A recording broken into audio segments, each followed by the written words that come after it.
o folo fa talo fa tu Samoa lo mai bonga le vainga o le a fiafi ina ua toe lua se fulu minuti o na tane o le tulai ono e le taimi a matou ia o te ronei o te fiafia e faafeiloai o folofa ma faatalofa a o fanga le paia malasilasi o Samoa e lunga le Polokalame o le Tautai A'e e le sunga i le aule le mali to le fionga le minista faatoanga ma fainga faiva a o le fionga fo i le taitai fono o le vaenga fai o lo tu le foi le taimi le nei le taitai no le malo faatu le tua Samoa ua tasi lau sunga laule le mali to faatalofa ma o folofa antu ma faamanu ia antu lo waso soifua e lunga o le tā Polokalame le nei vaenga o le afiafi.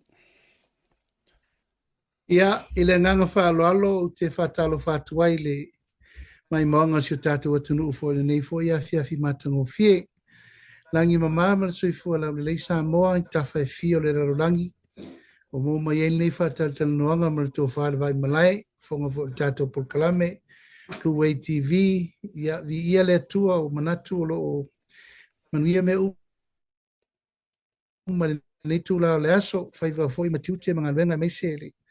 Fasolongo o tatou matafa i masani ma le valawina ia faafetai le atu o toe mau nei laulau taua siata ua tatou felo iai faatalofa atu ai le paia ma le mamalu Samoa i ona tulaga faalupe tainane foi lau faigaluega totofi e le atua i so se faatafaitaulaga i tafafia Samoa nei matunu mamao ia e maise le tapuaʻiga si o tatou atunuu paia mauluga ua Samoa potopoto Malo sai fu manuia Asiata langi mama i lau fionga le fonga o le tatou Polokalame ua faifo si leva tate le wheloa leva ia tu nae tu maun matango fiole o lou la ei ma lau fasolo. Ia, tani tau fai whaatalo fai le anga le lei o le tatou matai sidi le langi whaamanuia atu fo ilo waso soifua e au te iloa ele o esi tangata e fia tala noa i tūlanga ia ia aile ma fai lava fo i ona no tia whalaulo o tae manu tawai ele whonga maua Samoa. Whamanu atu lo happy birthday. O ko kele la vaenga inga meli mai fa mai. Whapea ma ko wele ia kose ele i audia se fase furu o la audi. Atu fo ilo. Angai sau kupi o waksa kupi. Whaftai le atua i nei tausanga e tele. Lana tausinga ona alofa malona anga lei mai le urua iaso no wifo mai lalulangi nei. Lima sulfitu tausanga. Vi ia le atua i le puipuinga ma le leoleonga ia ai maise le tausinga. Whaftai matua, whaftai ainga, whaftai le kalesia.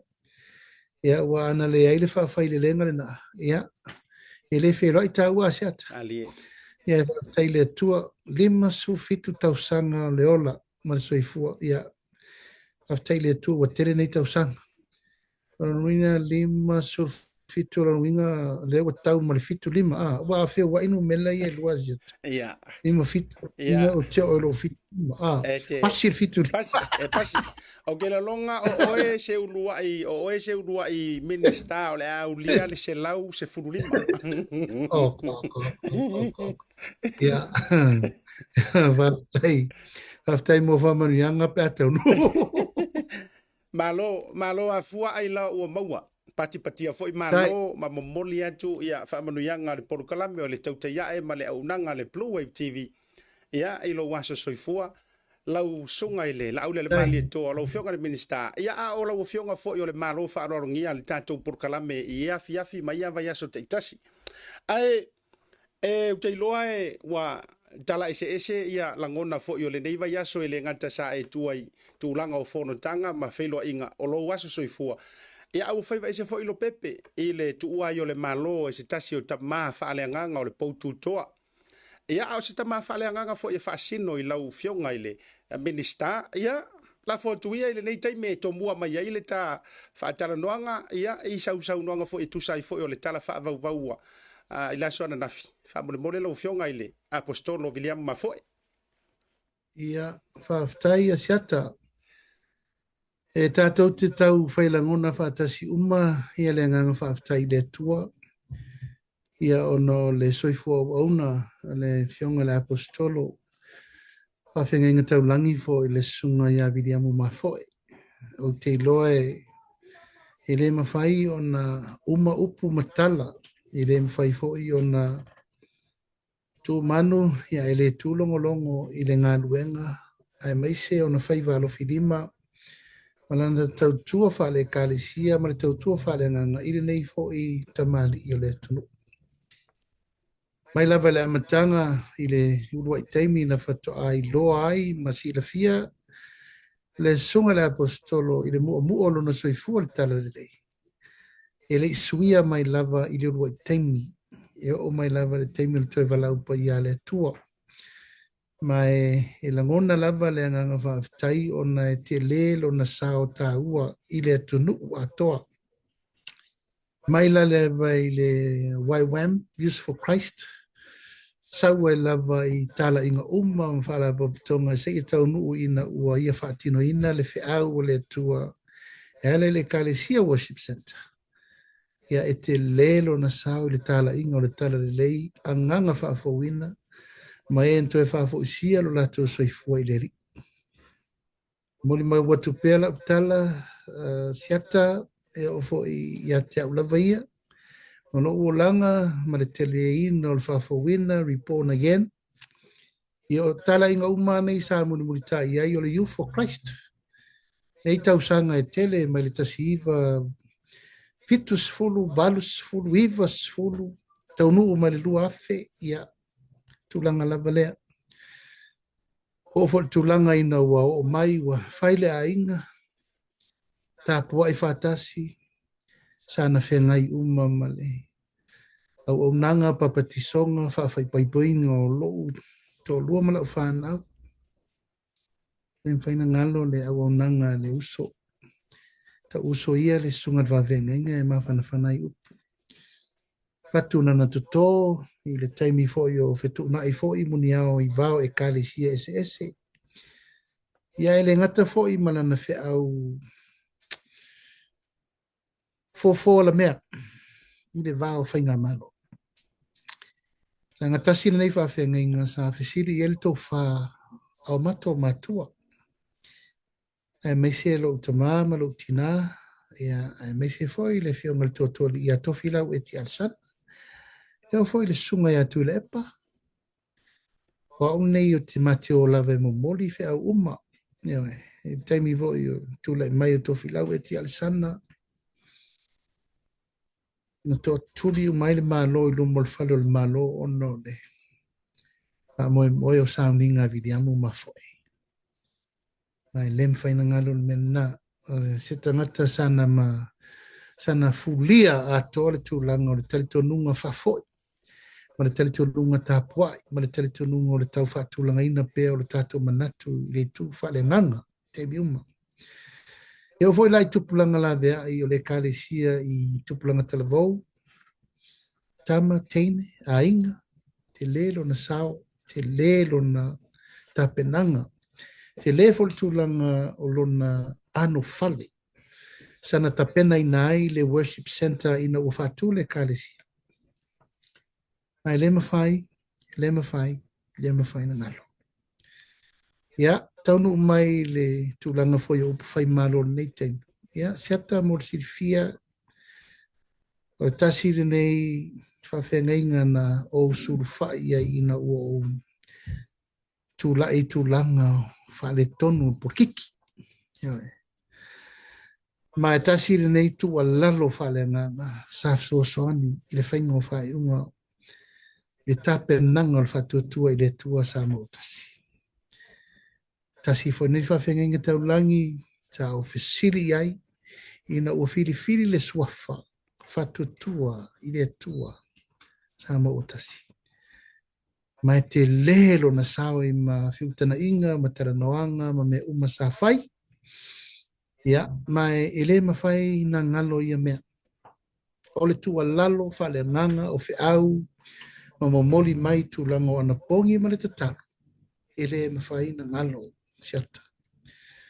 Mai le tu langa lava ia le ato toa, ma uva aifo I se tangata e alu lava I le whaatumtumunga o le taritonunga whakerisano ma le whiaua le tua ma moli I le au auna.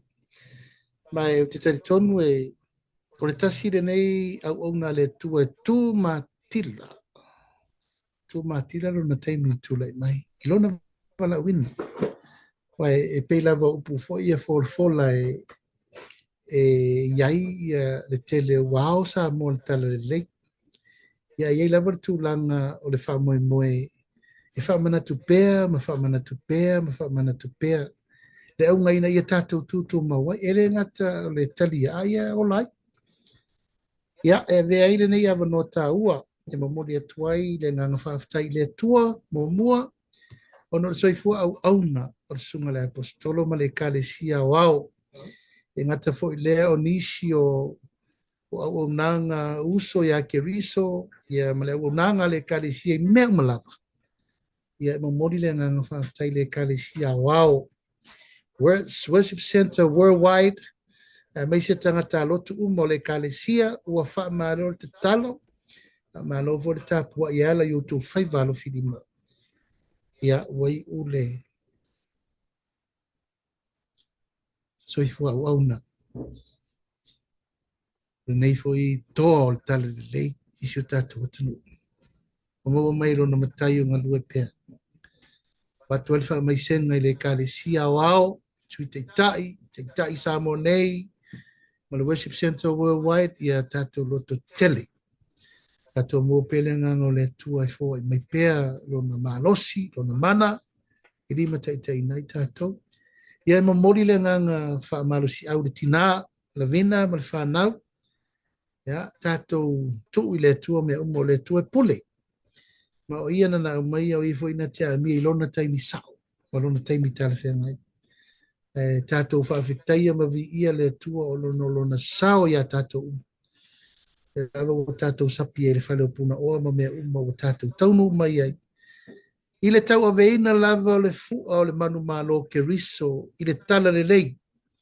I lea whata whaitaulanga, ma lea whata whaitaulanga, ma lea tōwine, ma lea kālesia. Ia ai ma eu fo i le tūla i mai o le sunga, ia vidiamu ma fo i le tātou e kālesia o le Worship Center. Wha mai se le tua, e kālesia, le ainga, le whatua, ma le nofo alo. Tātou tāpena whiwhia, a wāro na toi aso. Ia ono fole lau wasilia. Malo whaaftai tele, hei oe. Le lale alo mana o ai e tomu antu i sau wha mai senga i le dei taimi. Ona sa tu i matangi olo e le to e nā fo i mane laina. Ia le ngā luenga tele, e le tua la loina. Ia e mai se fo i o le ata folawina. Ia o le sa valinga fo i le ngā tai leo tiu i malo. Wha matala o i le dei taimi. Ia e mai se fo i o le tā ua i le soifuanga o lau fionga fo i le minister. Ia ma le tātou o turu ma le whainga malo le au whaafunga maua Samoa. Ia e lea i nā fua mai ai tai ua mawai atu. Ia e mai se fo i o whaamaruianga na tōpule i si o tātou o turu. Malo whaafutai tele. Ia o le a matani si o vai ngai manatu. E fisilingi ai lau fionga i le minister. Ia au wafo i se whaamaninoina ma se whaalau teleina. Au wal whaafunga maua si o tātou o turu.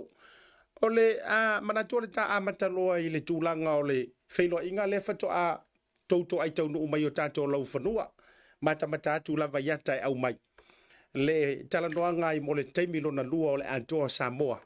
O malo Samoa e lua i se sae masifo. Ia, lau fionga i le minister lau sunga le lau le manitoa. Whaona e oto maia. O ani vaenga taua. O ani vaenga wa ausia. O ni ava noa mo Samoa e lua. Ia, o lea ua ta oto ai lango tonu. Ia le tau fono tanga ma le whailo inga le sa whailo ai nei i le vaiaso le nei lau fionga wha mole lau. Ia, whaftai Asiata. O le vaiaso le nei na saini ano i ai le urua i malienga. Memorandum of Understanding i le vau Samoa na lua. Saini ano ia le fionga le tamaitai palimia, ia ma le fionga le liko vansiri le malo Amerika Samoa. Masalo se taimi on talapipi lea e le fionga le tamaitai palimia. Ai e ingol se inga lima lea. Ai te au lava ia Asiata o lela sa valilo lusu tausanga talu na whaanga solo me nei o whataratara noanga. O le whata tātou taunu le taunu unga o le whaatino loa o maririenga tustusia. O le taimine nei, ua tala no sa o lava a o le minister, ia ma le minister o whatoanga whainga whaiva Amerika Samoa.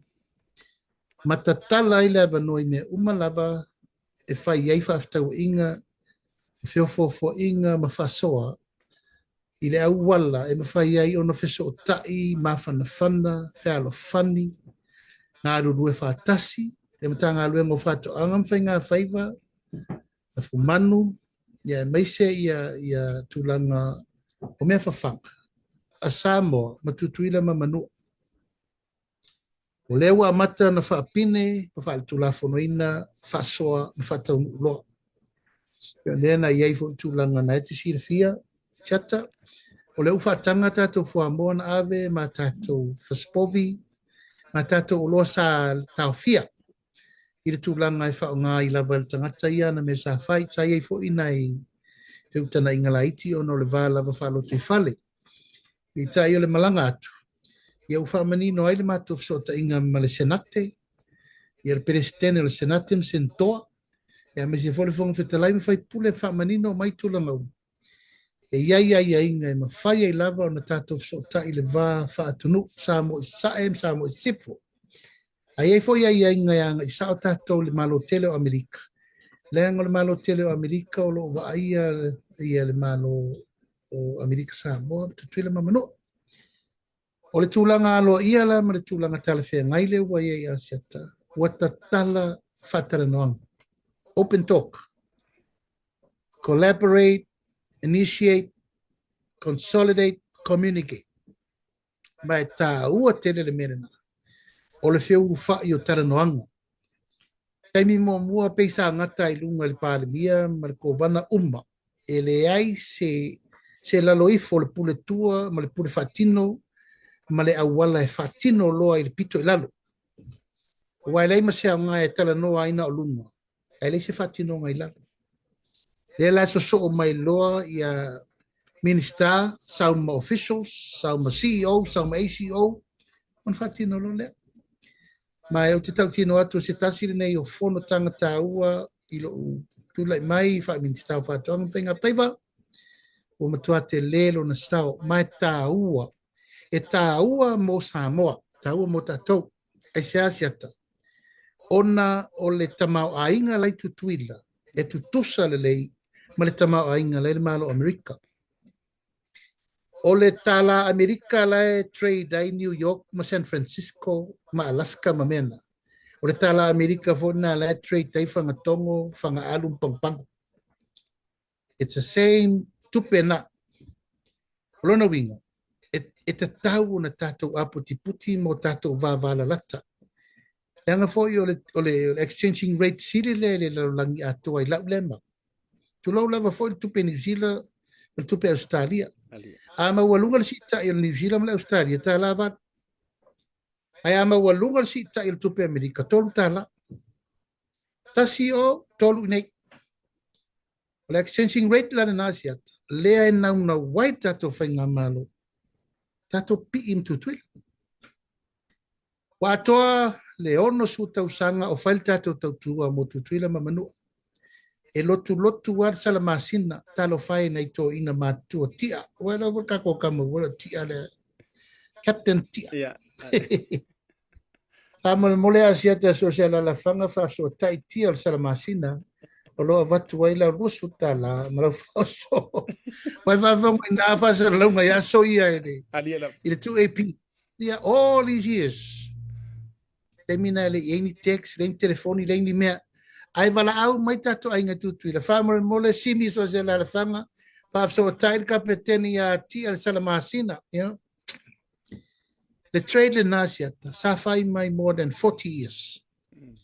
E tau te oe mamori le me tau mawhama le me tau sami tutuila mamanua o tanga talo, tanga whai, tanga tāmu, o ia.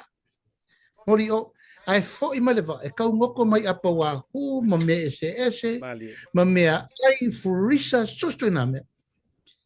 O inala, tate loi, walewa na whaile tātou whainga pāanga ma tutuila mamanua. O le taimilane nei Asiata, o le maure na mamoli a tutuila mamanua.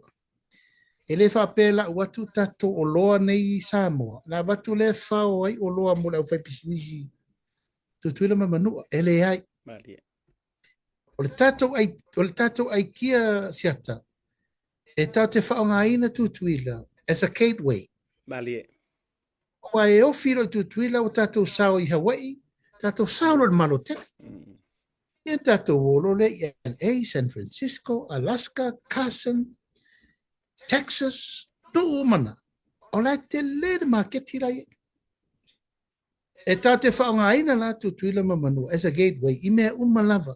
Po meta lima, po ano manufasi, po fuamoa, po tatu etiquette products, manufactured products, tourism, it's a gateway. Ia, o lea la ua matua I manino mamala malama le leitu tuila. Ai te whate teinga, e watu pepa ava I nei Samoa, a watu toi rebrand back le leitu, wai it's a product of American Samoa. Aina ona back tai o, ale o loa tu I Samoa, on tu whatasi le, ole o loa Amerika Samoa, e le toi ila se fisiringi ai le USDA Amerika. Alu atu alu lo. Alu atu le tatu tulanga voi e isi tatu o loa seafood, same thing. Pa mo foi tatu tulanga o tatu isi mea o loa ese. Fa pena fo. O le saingi ngā lima la lena saini a wai le fionga te mai taipa le mia ma le fionga le kovanga. O se la asanga fo. A fai ia le fono I tutuila wa ave uma tatu o loa ngosi. E fai ele trade show I tutuila. A mai foi la tau tutuila I nei lela tau pule foi po se mea po au kusa se temu. A mai foi la tau loa display I nei. Ion fa pena I lava lea na fai whawhitawa inga e peo no fai atu.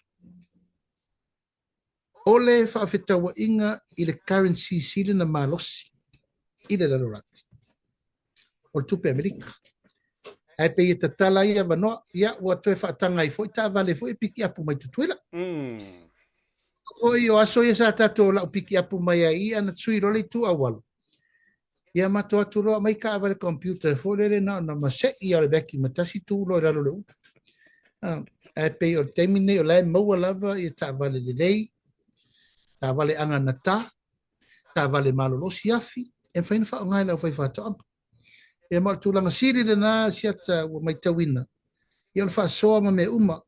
O le sio manga, telecommunication, o le agriculture and fisheries, me tau tupe, whaafitau inga I whale tupe, ia o tūlanga fo I le tūlanga tūlisi, tangata whao mai mo mai whafo, o waa lele, o wafu, whelawa ingo o loa, whaatau ino o loa commerce, labor and industry, e te sira fia o mato ati o e afe wha se lau Samoa.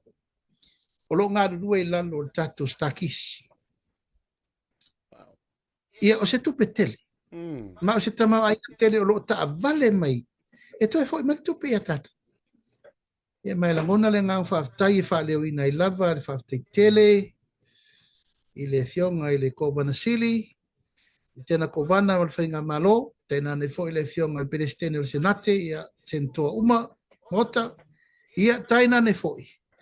Ia le fionga le fonga fitela, ia mota sui, ma le whainga malo, ma fionga mai I whaatonu malato uma, o lo o whengai ma le taupulenga le malo Amerika Samoa.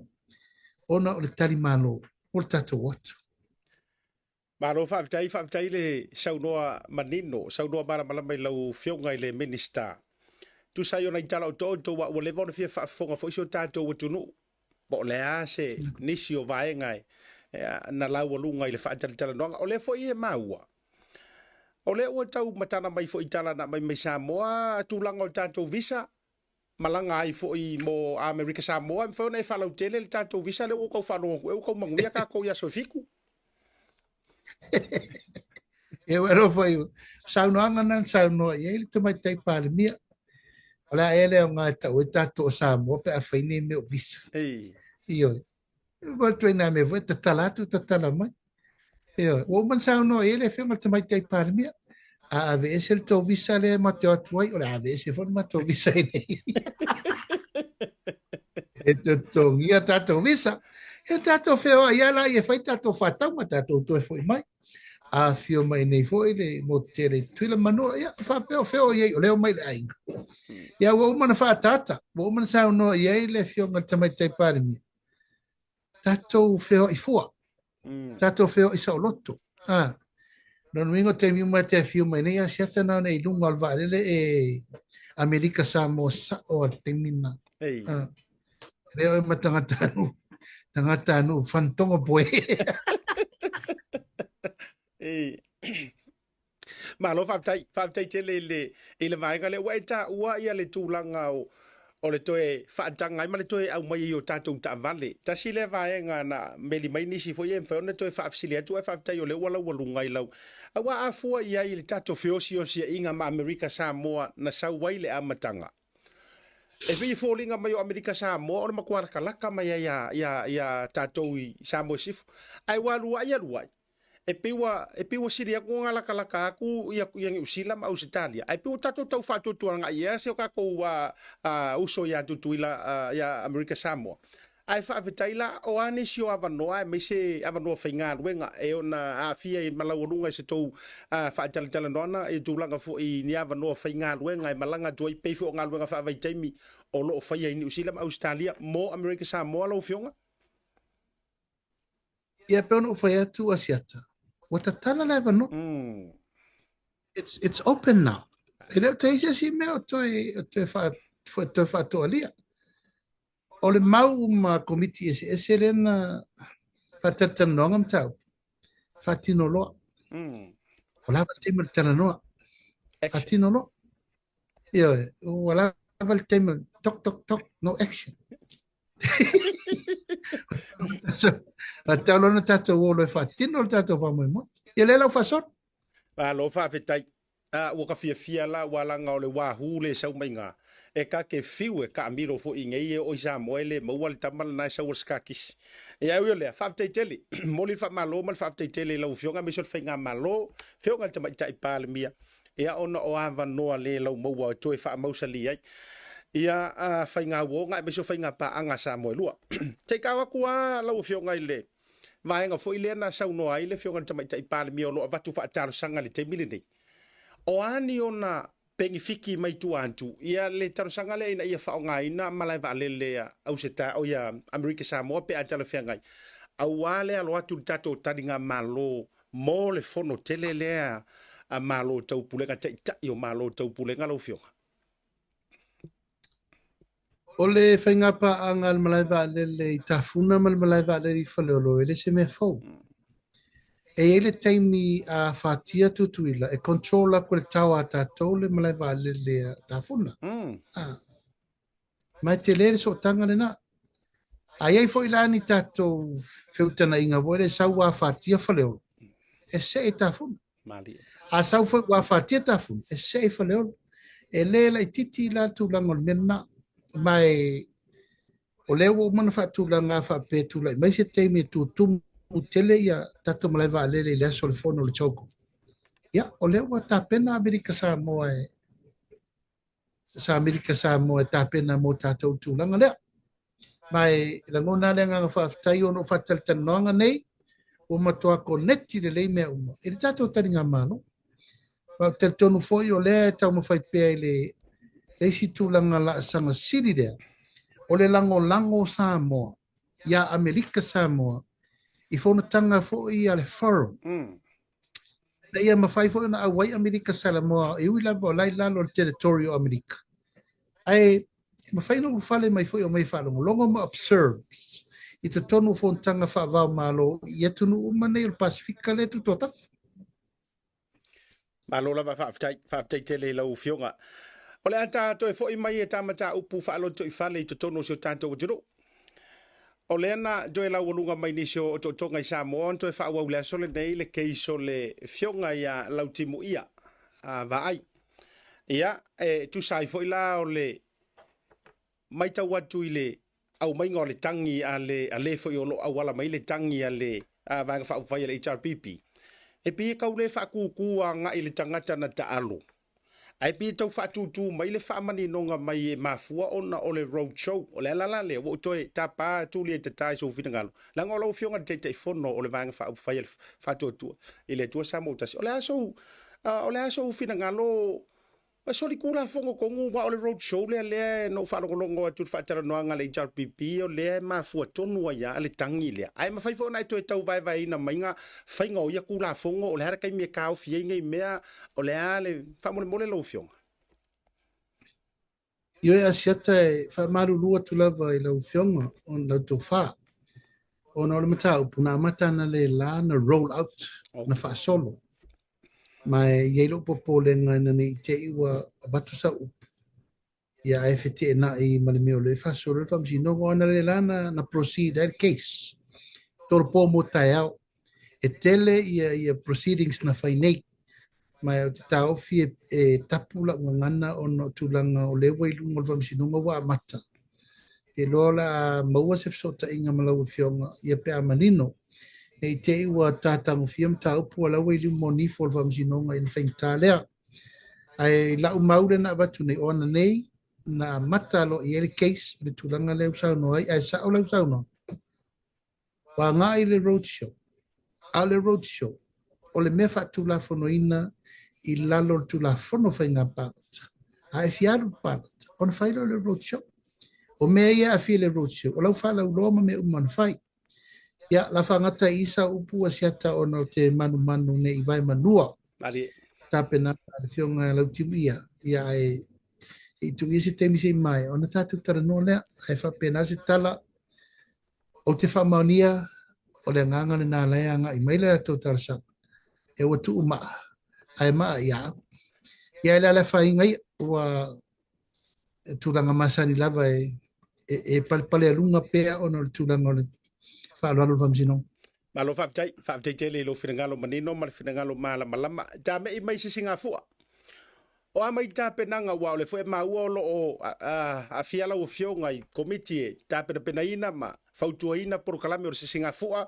O le fwe mai tau watu o le whaisi mana ia o nai tā penanga mole tu ui fo ino le tātou fua I le atoanga o le ono sumtausanga. Whauna e tau o mai se whamani nongalo o fionga I le minista.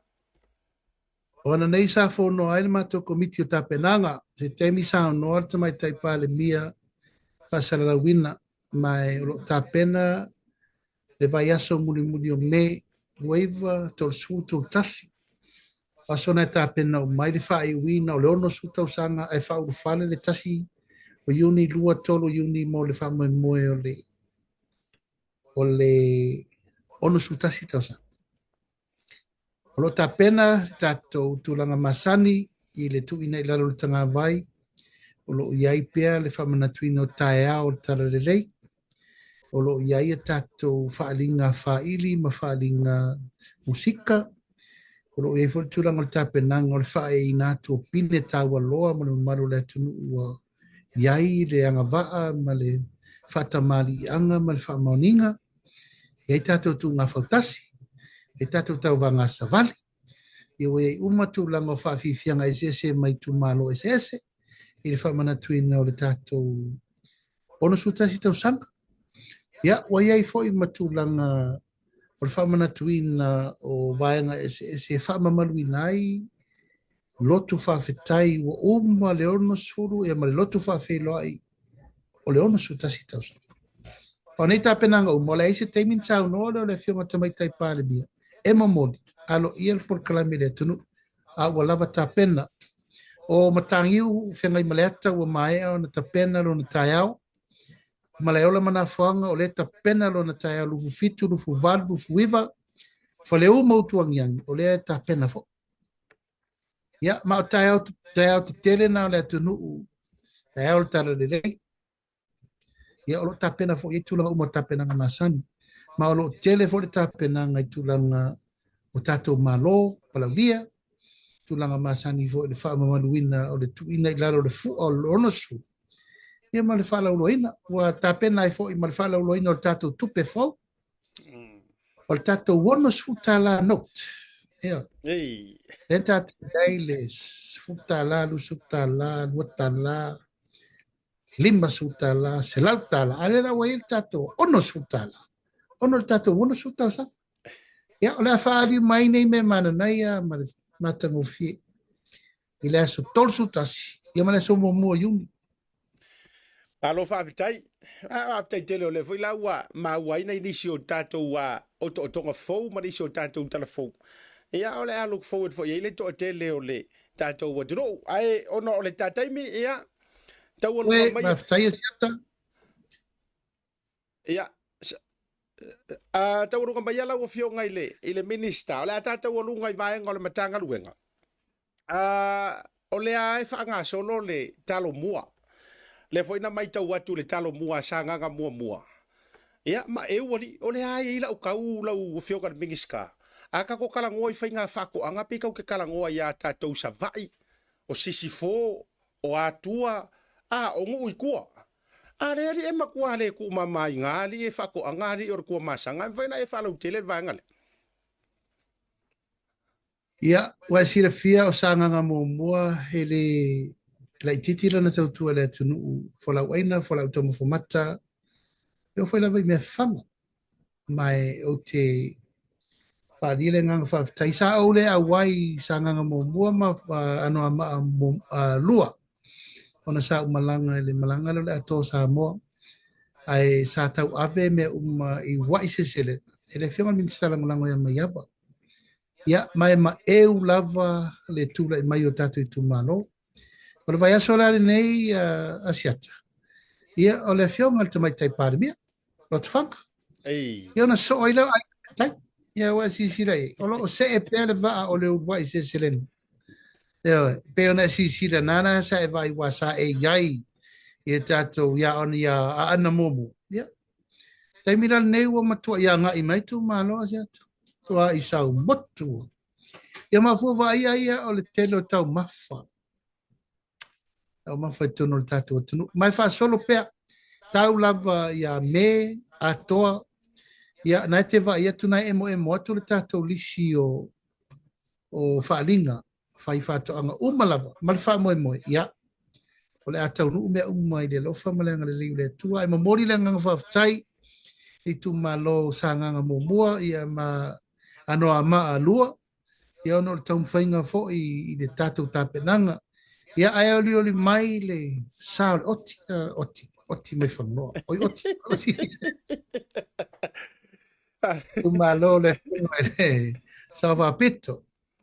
Ia mali tu malo le deputy speaker. Ainga tai. Ia la matua tāpena iai. La tātou vai a fo ni funga mani mau a e matatia. Ia mai mona mo ia lama ia matuinga ia ese wa fa ma lunga le motele fo ia inga tai a to puder sam ia ioi ma lie lava fa tai le sau no ga ma ta go fia la u fionga ia au te lo fo ia tatu tala no fo ile va fo no ti ele tau mate ole ato e swati le ava e sua mangalo ioi ioi ole a Ale paula le fai pule e fa ko fai langa wa se serenga fe me o ele le talo mu o le ava mu. O fat ile le. Pero fo men na pule ya e ngai ke sa loko o le wa sa loto le parme. Pule o e por ava mu o talo mu pule o. Ele le fa tali po a fe la tau ma fa ava mai le tunu le talo ile ava mu ale ri. Ma lo fa tai e te lo le tu ta ua fa tai lo fionga wa manatu fo e fa la tele so fina ngalo va ai male fia tu le mamanu lo tele fo yo Samoa e tu no i fafo ma moli mawina le tu langa o smooth ma so longa le le isi o tato wa tu no wa a fo i fela i tu langa fo i sai ai fa por kiki ma swinga wa ye na peina tau va ai fo ini tu langa fo i le wa kau pe o fai vaenga a ole man na i ole va atu o le ua matua whaanga solo le lei. Ia whaftai fo ile whira ngaro mara malama o tangata Samoa atoa. Ia pe fo ilau o sa nganga mua. Ia o le tu malolo ia ile le fionga toi tau whanua. Ia le toi nama le laina. A le ua fusi uma le whau o malo. Malolo mfo au toi losi langona me fo ile whainga malolo fionga. Siata o uma taimi o fefuri tua inga. E le o toi eise no finaunga. Na wasi sira mai, le o tau la mua, le fo i o toi utei o le mota, le to whai alo au. Ia, ma le fionga le tai o le itua ngai, i tonu o le pāne. To whai alo wafu. Ia, ma o la wha solo pea. Wa lava ia taimi o le tātou whina o umbi, pea ono o whai atu siata. Lava. Stay focus. E ma whai me tau na whai. E lei ama se angar finau e sau ai maki. Ai siri. Angal me mana i ro. O lo kuru mo au kaukalo. Asiat. Lo kuru mo au kaukalo koko. Ai le angalo kurung mo le fapuku ngā kalong whakamon makeki. Ai te lola lau whawhetai sili lau fionga o au ta whaasoai. Wa o fia mo uko ele o kele. Wa kala i kuari ile matou se lauli mas furuafe. Ka kousak paikea. Ia. O ka ke loa wa o fia. Awe te popole wana wa tu usao mea le sao lau tafi. Sa tu lau tafi no mopi on sa on. Awangi koe ia se me kau ke koe whakafa ki o sa erba a spiko. Ta tau lea.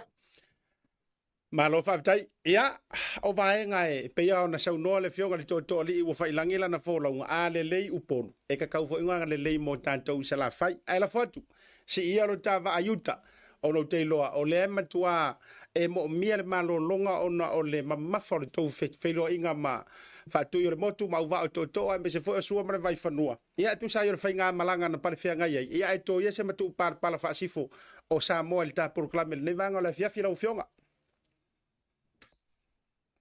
O le lava e te ulo lafo. E umita te le whilo ai Asiata. Kai. O le ai lava le avasa whana na sua. A walfa alo mano tele. Ioi. Nā te loa sai mai tawa uma mai a whai whongo la unga ma lako na mai. Ai la ta whilo ai. Ia ona ta paipu leo ta tai au sisi whai masani. Ai. O le ngā kai sa mo le neitu la le aso. Whaftai tele le mai mo mai. Whaftai le tapu ai mai. Whawhitai lo tau te talo mai, whawhitai lo tau lango mai, whawhitai lo tau alofa mai. Alo manuia me umar tātou whainga malo, iu lava fo ina iai ngalu ia matulanga whawhita uri malu tau masani. Ia e awa tātou te polo lo soifo le tua. A maruru atu fo isia ua unanga le tau le tātou whainga malo. Alie. Teimi uma fo, le vesi ma le tau mai le avanoa, ia le umar whai aso le ri. Tātou te whilo i pēr, al tūrango ne whiawhi Asiata, mori le ngā whawhtai lau whionga tō whārwai malai. Tātou Polokalame. Alo whātu le whionga ngā whtasi. Whionga li pule pule whionga ia anai. Ia ono whāmoe moenga ma me umor tātou Polokalame. Ai la tātou whilo i pēr, tele pei titi Asiata, tātou whilo i pēr, teimi o luma wal tātou whāmoe moe. Ei manu te reina ne whiawhi. Manu te reina fwoi whasau saunga Samoa. Au whainga renga tu tofi le tua, whasoi fōmei mania. Alo whaftai tele lau whionga i le minista. Tu ai lai loa whafkai o leo e whaleo ma whamanusina le lau whaaloalo mo o whaatau waa marita puainga. Ai a e whaia le au wala le sa e saunoa i lena whaia le to ina o i whasisilanga i skapkengi whai a tila. Ei oi. O ngā ngai whapia mai ia ngā whatasi o lea la whaleo atu ia le lafo. Whaleo atu. E lo polenga le tūna Asiata. O lo kina la tu alu ia Asiata lau toa. E sau se sere asiaka. E le lei al kawhiloa. E le lei al kawhiloa ingo whape atu le i o whaalo anu le mai atu tuila. Ia. E nge ke ulaku alu ia Asiaka pongi une. Whaftai tele, whaftai fo. Lo fatele fiafi. Manuia le fiafi. Lo fatu. Ia wha ia se fo.